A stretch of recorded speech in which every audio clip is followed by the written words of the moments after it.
Hello, word nerds! Happy Monday! Today, let's talk about the middle.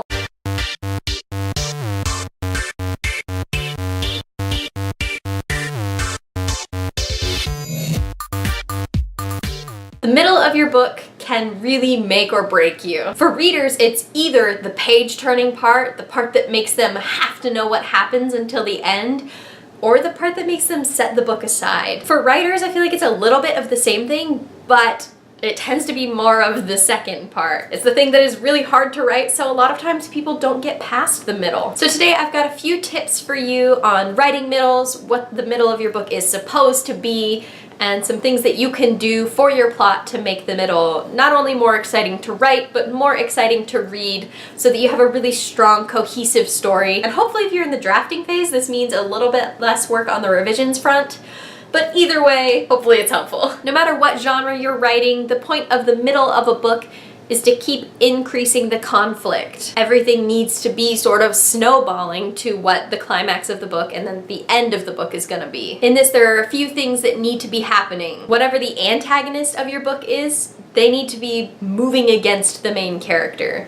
And not just in a behind-the-scenes way, they need to be moving to the forefront. Your character needs to be trying to do things to counteract the main conflict of your book. If your main character is trying to conquer a rival bakery, they need to be coming up with new recipes, new marketing plans, things that they think are going to make their bakery be the winner. And 3, they need to be having some wins and a lot of losses. This third one I feel like is the hardest to fine-tune, but I think the better you understand all 3 and the more you work towards having all 3 of those things, the better balance you're going to have just kind of intrinsically. Some ways that you can make sure you have these 3 things are you can escalate conflicts that you've already set up in the first third of the book. If you've done your job right, something has happened in the beginning of the book to force your character into the plot. Something terrible could happen to them, they could make a bad decision, whatever it was, they now have something that they are trying to get and something that is standing in their way. So make the thing that is standing in their way bigger. If your book has a physical antagonist, now is a good time to let people get peeks of that antagonist, whether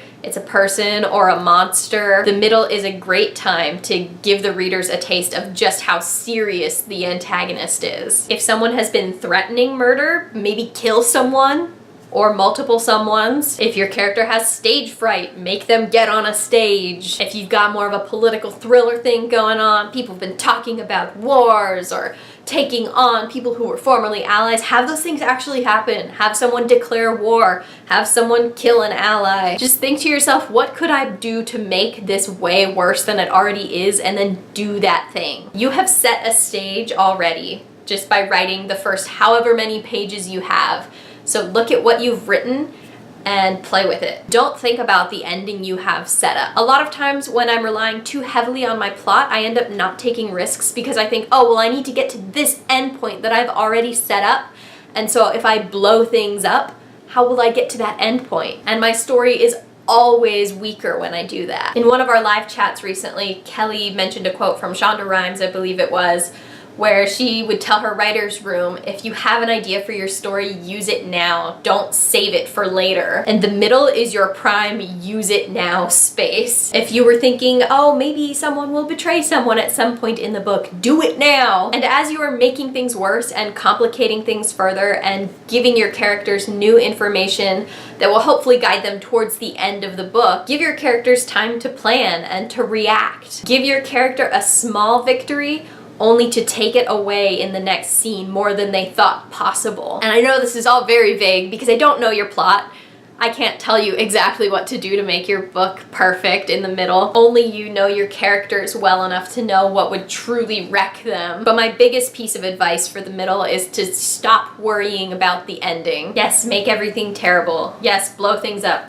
Kill characters if that is within the confines of your genre. Have characters kiss, have them fight, have them break up, have them make up. Do all the fun things you've been dreaming of doing and don't put them off because you think it would fit better closer to the end. Because if you feel like you're getting bored, your readers are also going to be getting bored. And if there's something that you are excited about, your readers will be excited about it and they will want it sooner. and probably giving it to them sooner will complicate your plot further. The end is still tens of thousands of words away, and there are so many other videos on here about writing good endings by piecing together the things that you have already just totally screwed up. I'm not gonna get into all that because this video is about the middle. Don't limit yourself. We always talk about the middle like it is a slog, and sometimes it is because you've fallen out of the honeymoon phase with your story, but I don't think the whole thing has to be drudgery. I do think the middle of a book can be very fun. So give yourself time. You don't have to be writing new words every single day when you're in the middle point. Sometimes you need to take a day or two to just think about, okay, well, how can I make things absolutely terrible for my characters? Take the time to play with the plot lines. See what would happen if you went this direction versus this direction. If you do a big plot reveal here versus here. And most importantly, don't give up. You'll get to the end of the middle and it will seem like it went faster than it seemed as you were trying to figure out all these different plot points. There are people in this world who want your story